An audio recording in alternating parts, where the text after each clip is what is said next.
6 o'clock, and I'm going to call this meeting to order. This is our third hearing for public comment on the millage rate, and I'm going to get right into it. I'm going to hand it over to our city manager, Mr. Radford, to give the report that he's given the last couple meetings. Mr. Radford?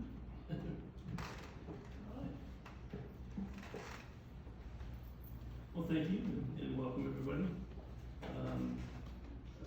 State law requires cities and counties and schools to advertise the tax increase whenever the previous year's millage rate would generate more tax revenues than the previous year. In this case, to keep the millage rate the same, it has been for the past 18 years. It is calculated as a millage rate increase for state law purposes. The calculation requires the city to advertise the tax increase and hold 3 public hearings before adoption of a millage rate greater than the rollback rate. The city published the proposed tax increase in the June 26th edition of the Gwinnett Daily Post, which is the official legal order of the city of Sugar Hill. Mr. Radford, I apologize, but I made a mistake, and if I could just ask you to pause for a moment. Sometimes I just need to slow it down, but we failed to adopt the agenda, and I want to make sure that I correct that. Is there a motion to adopt the agenda? So moved. Have a motion to adopt the agenda from Councilmember Anderson. Is there a second? Second. Second from Councilmember Thatcher. All those in favor, please raise your right hand. Thank you. Thank you for allowing me to do that. Please continue. And with your permission, I won't go back over that other part. First hearing was held on July 5th. We had the second hearing this morning at 8:30 a.m. And as I said, this is your final hearing before this issue is presented the rest of the city council for consideration.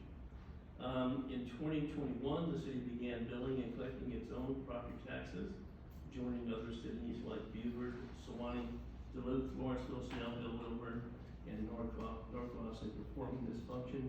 Previously, it had been done by the Gwinnett County Tax Commissioner.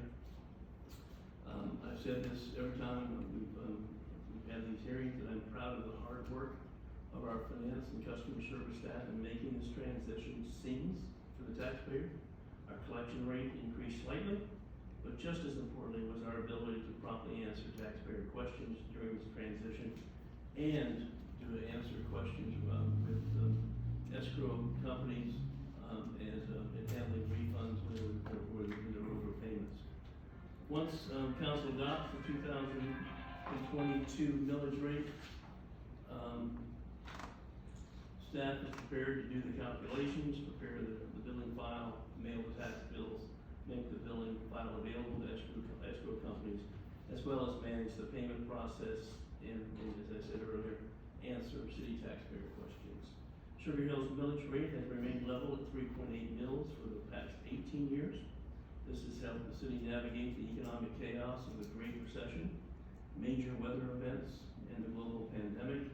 A steady millage rate helps weather the financial stresses and strains of larger economic forces. The city was able to keep service levels consistent even when the digest hit a low of $552 million in 2013, and tax revenues went down significantly. And when I say that, it would keep service levels the same without adjusting the millage rate upwards. At a point of reference, Sugar Hill's net taxable digest in 2009 was approximately $670 million, reaching a low of $550 million in the middle of the Great Recession. In 2013, the digest did not reach or exceed its 2009 level again until 2016. 25% of the 2022 tax digest growth is a result of new additions added to the digest, new homes, new businesses that have been built and got a certificate of occupancy in 2021. 75% of the growth is the result of reassessments of existing properties by the Gwinnett County Tax Assessor's Office. Not all properties in the city have changed in tax value. In fact, a quick sampling shows the taxable value of some properties have not changed in 3 to 5 years. This is attributed to a number of factors such as appeals, which is the right of the property owner, or non-value changes in deeds and ownership. Clearly, some assessed values remain level from 2020, 2021, and 2022. Others have seen substantial value growth in 2022, as the county performed appraisals of what appears to be a 2 to 3 year assessment cycle. Properties that have had level value since 2019 because of various reasons have felt sticker shock because of the large value increases. But these increases match the reality of the limited housing supply, our robust economy, and documented comp sales in the neighborhoods that we live in. With so many sales occurring at or above the asking price, the tax assessor office has significant data to use as inputs for reassessments. In our 2022 digest, commercial and industrial buildings now comprise 18.8% of the Sugar Hill tax digest. This is up from 15.2% in 2018. I remember back years ago when we were once a 92 plus residential value digest in the city of Sugar Hill. That is changing and reflects a strong, growing, and sustainable economy. By comparison, Beaufort and Sewanee are smaller in population than Sugar Hill, but their digests are larger and more balanced. Our city is growing, and our tax digest is evolving. Maintaining the city millage rate at 3.8 mils will result in the following: a homesteaded property with an average fair market value of $400,000 will pay $108 more per year, or 29.5 cents a day. A non-homesteaded property with an average fair market value of $525,000 will pay $142 more per year, or 38.9 cents per day. On average, a homeowner will pay $608 per year to the city of Sugar Hill for a wide variety of services. That's less than most HOA dues. A property taxpayer's bill will look like this. 53.2% of the bill will be Gwinnett County Public Schools. 37% of the bill will be Gwinnett County government. The Sugar Hill portion, which will be billed separately, is 9.2% of the overall taxpayers' property tax liability. Sugar Hill is one of the fastest growing cities in the state, in the fastest growing county in the state, in one of the most diverse counties in the country, in one of the most recognized regions of the country, and one of the best states in the nation for business and families. We are the 4th largest city in Gwinnett County. Peachtree Corners is the largest, followed by Lawrenceville and Duluth, and we are closing the gap on Duluth and Lawrenceville every year. Surprising to most, we are much larger in population than Beaufort, Cumming, Lilburn, North Ross, Scaleville, and our neighbors in South Sewanee. I moved to Gwinnett in 1980. Before Gwinnett Place Mall was built, I have seen the growth of Gwinnett. Over these 42 years, I have seen change, including the growth of Sugar Hill. In 2000, our population was 11,399 people. In 2010, our population was 18,522 people. And in our 2020 population from the recent census, we are now 25,259 people. We're obviously an attractive place to invest and live. There are 537 cities in the state, and I've been to every one of them. We are ranked in the top 70 by population in the state, so not surprising, our digest tracks population growth, private sector investments, and consumer confidence. With growth comes service demands and expectations. The city has done a remarkable job of anticipating growth, has planned for it, and been able to incorporate a wide range of programming and enhanced services into the existing budget structure without any tax increase. While property values have increased, so have the cost of inputs of day-to-day government operations and construction.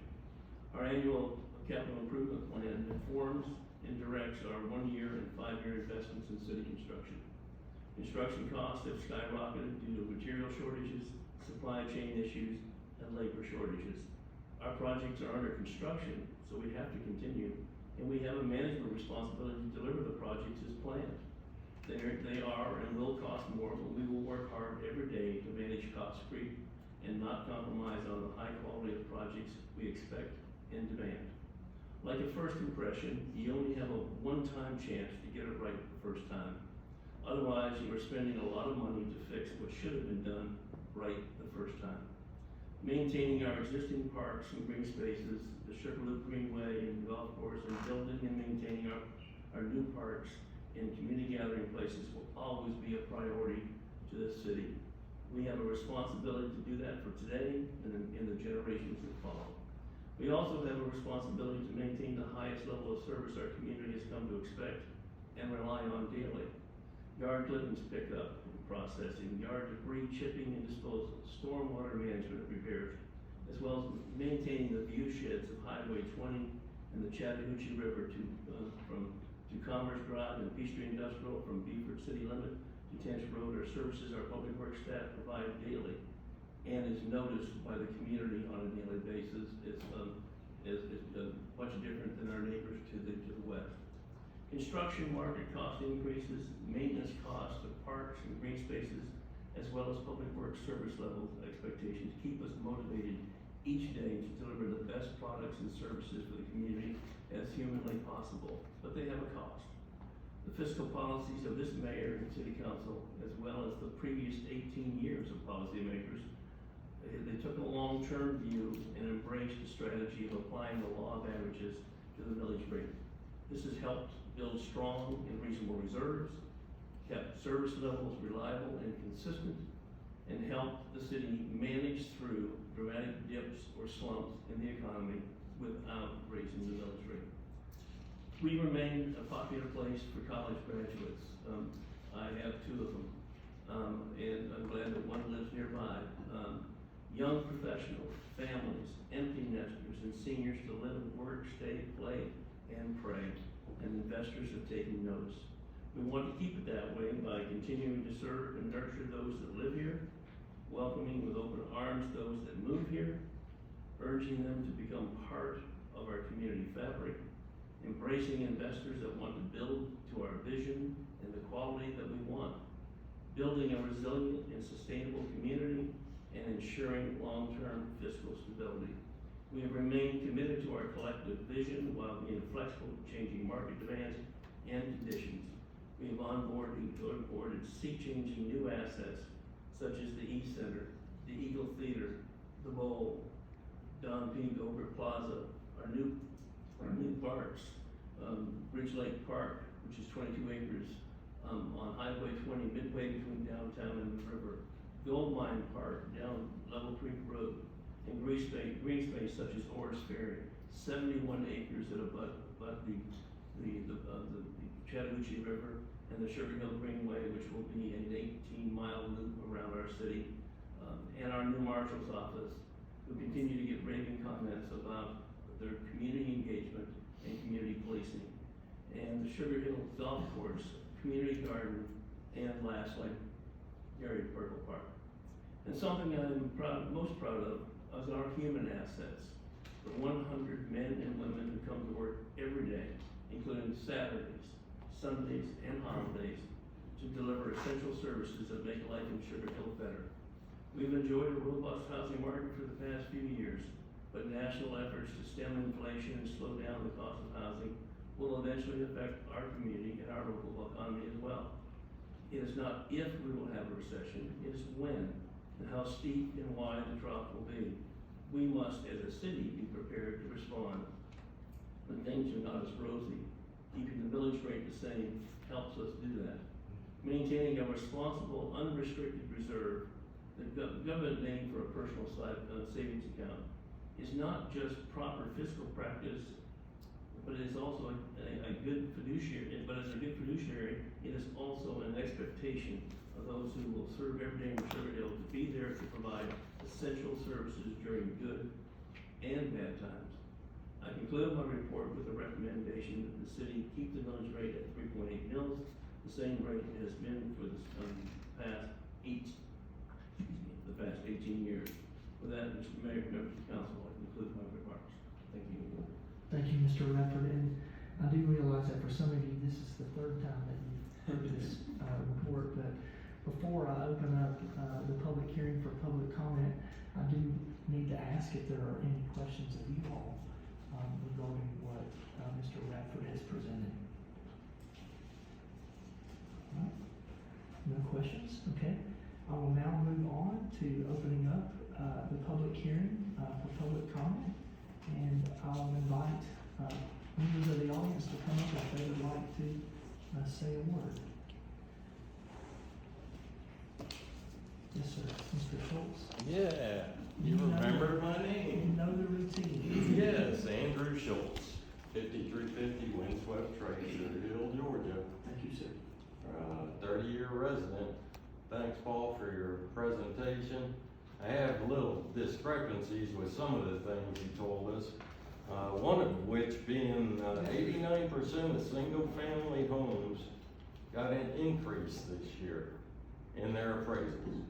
And unless they filed an appeal and are being heard on that appeal, they got a huge increase. And we've talked about it this morning in the other session of over $100,000 on average for each home. The other thing I wanted to bring to light is where we've been for the past few years. Paul brought up some great points, but the figures are a little different than what we were told. We've had increases from 2017 all the way up until 2019 that averaged about a 10% increase. We had a little lull there. It only increased in 2020, 7.21%, and 2021, 5.93%. And then we get to this year with the appraisals and the new acquisitions and whatnot of property, 31.15%. That means for the city of Sugar Hill alone, not counting Gwinnett County, we're talking $1,339,037. Yeah, that's pretty substantial considering last year we only had a $240,000 increase. I don't know what to say about that. We're talking $300,000 on average before 2019. We had that little bit of lull, and now we're knocking it out of the park. It's ridiculous. It's not a problem to roll back. And my point being, some of the other cities have actually rolled back. You mentioned Berkeley Lake. They rolled back and have rolled back for the past 5 years. It's not a painful thing to do, folks. We're talking about your citizens that you guys represent. And I'm asking respectfully that you take that into consideration. It's not a hard thing to do a rollback. If it needs to get adjusted back, we understand that. But right now, in the current economic situation we're in, we're headed for disaster. And everyone's gonna need everything they got right now. We can't afford it. We cannot afford it. We definitely can't afford what Gwinnett County's fixing to do to us. And they're voting on theirs. I don't know whether it's tonight or not. But if you haven't commented on Gwinnett County's line, they have a thing you can fill out a comment card. Please do, to have them roll it back. So, Berkeley Lake rolled back, Buford rolled back, Gwinnett County Schools, which is amazing, they actually rolled back. And Snellville rolled back. And the rest of the cities haven't determined their millage rate yet. So I respectfully ask that you do the same in life. Thank you very much. Thank you, Mr. Chair.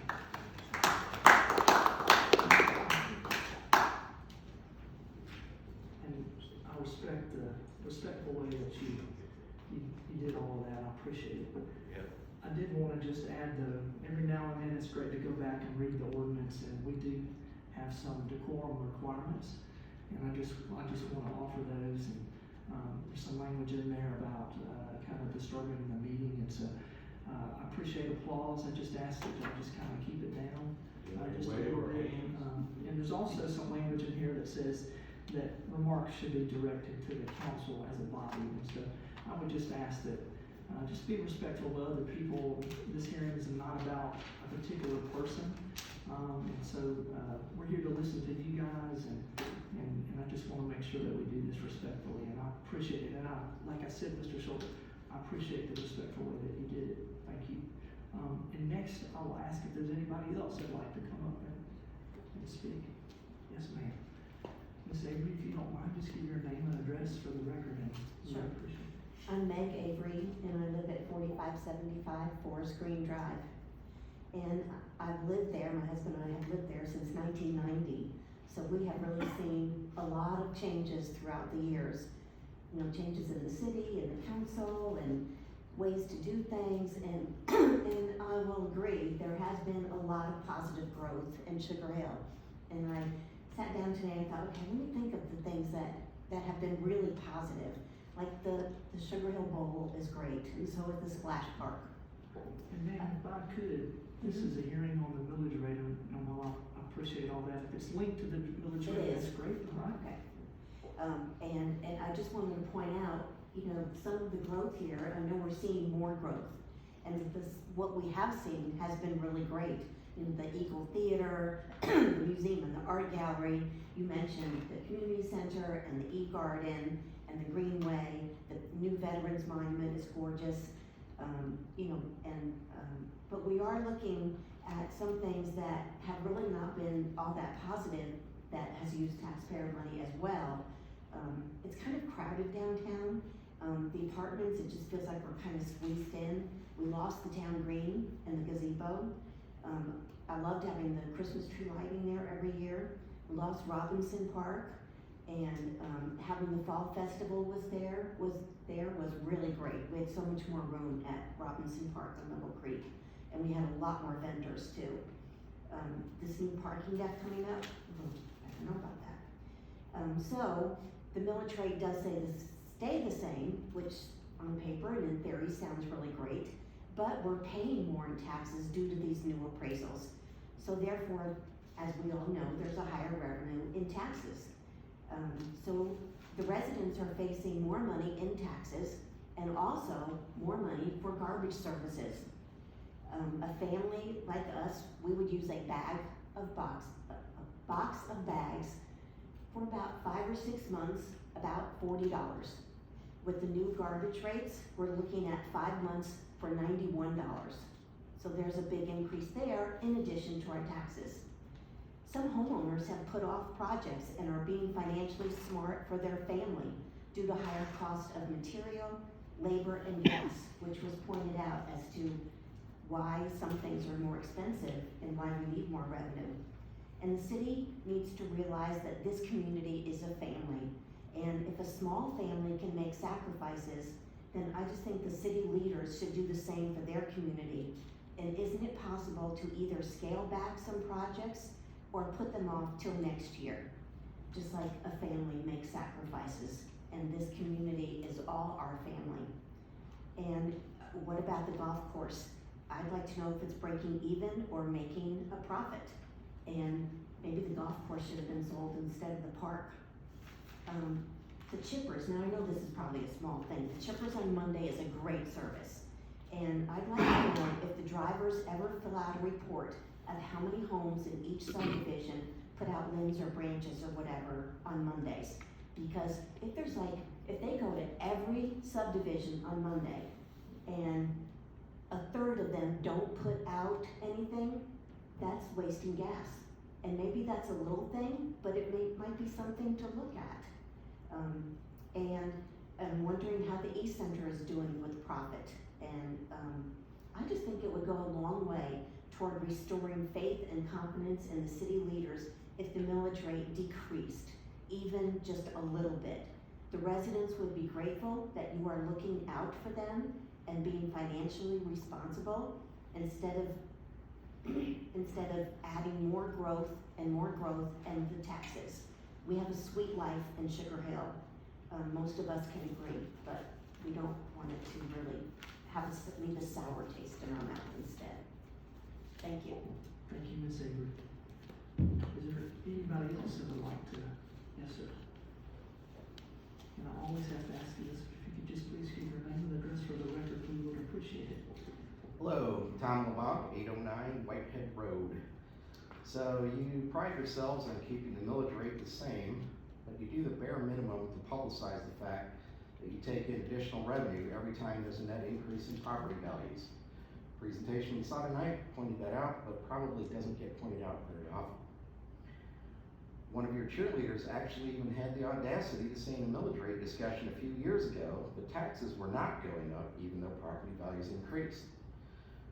It's just math. This year, the vast majority of properties have had an increase, some of those very substantial. This is going to result I stated earlier, an increase of over 30% in tax revenue to the city at the proposed millage rate, assuming it stays the same. A number of other local governments have recognized this, as pointed out earlier, and decided to lower their millage rates. Why not Sugar Hill? Inflation is less than 10%. So why does Sugar Hill think it needs more than triple the rate of inflation? Various items have been cited as being substantially more costly, with little or no concrete evidence from the city. Gasoline, of course, we all know is more costly. We all feel that. But some of the other things, I don't know that the city officials who are providing these numbers haven't had some sort of misunderstanding, particularly one that might be slanted towards extracting more money from taxpayers. We're all feeling the pain. We've all had to examine our budgets and cut back appropriately. Why is the city unwilling to do the same thing? What would be wrong with scaling back, especially since we're on the cusp of a recession? You can protect against that by taking in some extra money now and banking it, but I doubt you would actually do that. I think you would spend it. So how about postponing or eliminating some completely unnecessary expenditures? Give it some consideration. Anybody who has an unbiased eye can look at the city's budget and see that year after year, it contains large amounts of wasteful and unnecessary spending. No question. So I call on you to do what is in the best interest of the citizens of Sugar Hill and adopt the rollback rate, or at least a compromised lower rate. Don't just focus on all this growth you want for downtown here and what it's going to cost to achieve that as quickly as you possibly can. And a burden that brings with it a burden that's placed squarely on the backs of the taxpayers. And if you go back and you look at some of the old surveys that were done, it's clear that the leadership of the city has long since lost touch with what the residents asked for over a decade ago. Stop taking more than you truly need. And I would conclude by saying shame on you who vote to adopt this proposed millage rate, and shame on you for even considering it. Thank you. Thank you, sir, for your comments. Is there anybody else that would wish to speak?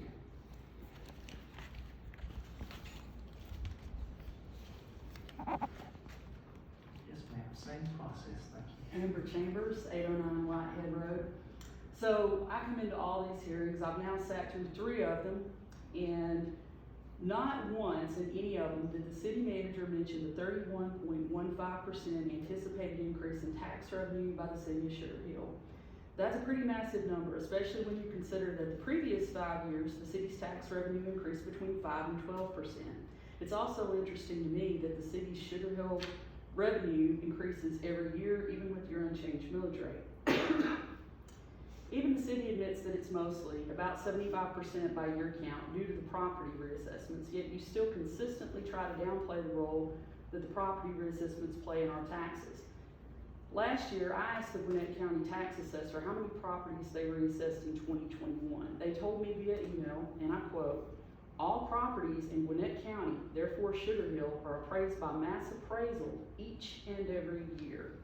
This year, out of the 8,941 parcels in Sugar Hill, 82.5% of them increased in value. That sounds like some serious reassessing. In Sugar Hill, about 76% of our parcels are classified as single-family residential. And of those single-family residential parcels, about 89% increased in value. Most of them increased between 20 and 40%. That's not a small amount. In the presentation, you detailed the rising costs to this government. But do you think the costs haven't gone up for the people? Citizens are worried about the cost of food and gas so they can go to work every day.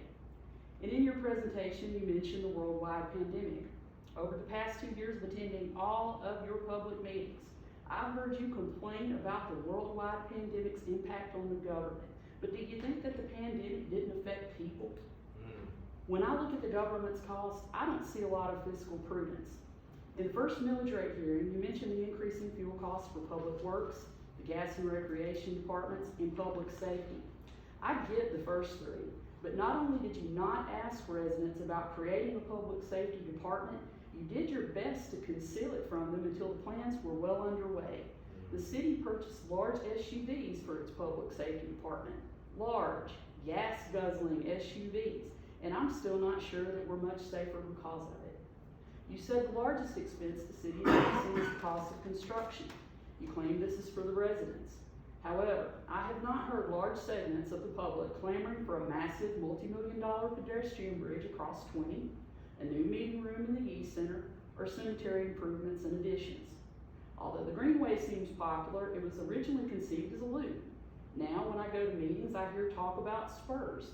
Given the rise in cost, why is there any talk of expanding this project?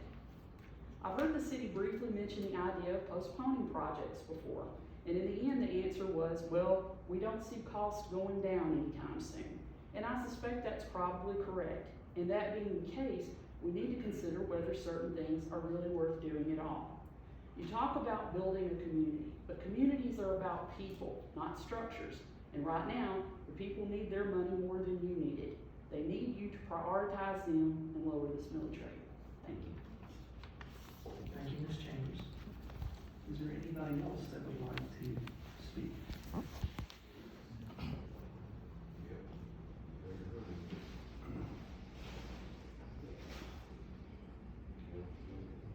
Yes, sir. If you could just give your name and address for the record, we would appreciate it. Sure, my name is James Reinhardt. I live at 905 Garner Spring Lane in Sugar Hill. I'll keep it brief. I think most of my current residents have pretty much said it, but just looking at this document, this PDF that's attached to the agenda with regards to, it says current 2022 tax digest and 5-year history of the levy. It seems to me that you've been able to do a lot of the things that you've wanted with just that 10% increase and that number 31 I'm sorry, my glasses. 31.3% increase is quite outstanding, as everyone has pointed out here. So I don't see, if you've been able to manage what you've been able to do already with only a 10% to 11% increase, I don't see why that's not capable now. I understand that there, even if you were to bring down that half, it's just, I think we can do the things that we need to do if we're prudent and still manage to grow this city the way that you see fit and the way hopefully some of my current residents see it. But I won't mention what my house was just reassessed for, but it's not worth that much. It's not. The property isn't anywhere near what some of these other homes are that are twice as much as what I'm paid for my home. It's ridiculous. But with that being said, I just ask you guys to be responsible. I'd love to stay in this particular town. Like I said, I moved here from New York City, and I wanted my kids to be able to grow up and have grass under their feet and run around and not have to worry about things. And for the first 5 or 6 years of their lives, they've been able to do that, but lately it seems like those dreams are becoming further and further away. So, thank you. Thank you, Mr. Reinhardt. Is there anybody else that wishes to speak? Yes, sir. Just give your name and address for the record. Thank you. Certainly. Lee Driscoll, 1005 Garner Spring Lane. And I just wanted to echo what everybody else is saying, in that, with 75% of the homes being reassessed and the millage rate remaining the same doesn't sound real inviting. The average over the last 5 years was 9.2 increase over tax increase. This year is 31.15. Everything's going up, as you know. Gas, food. I got my insurance bill for my house, and I called my agent, what is this? Costs are going up. That's all he had to say. I realize they are, but I had no choice but to carry it. And, I don't want to tell you what that is a year, but it's substantial. But I wish you would consider rolling back the mill rate to give a few more dollars to the people to have in their bank account to pay their taxes, pay their food bill, pay their gas bill. And, that's about all I've got to say. The increases are phenomenal all across the board, and this seems like a whopping tax increase to the citizens. Please give a little back. Thank you. Thank you for your comments, sir. Is there anybody else that wishes to comment? Okay, then I will close, public comment. The public hearing portion of this, appreciate everybody's comments, and, we are in a posture of taking a vote. Is there a motion from city council?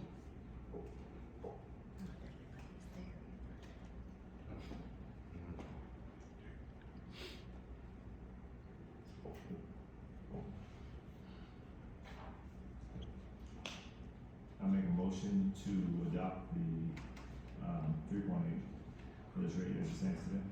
All right, I have a motion to adopt the current millage rate from Councilmember Hicks. Is there a second? Second. I have a second from Councilmember Anderson, I believe. All right, any discussion before I call the vote? Hearing none, all those in favor, raise your right hand. You gotta be kidding. Thank you. Excuse me, sir.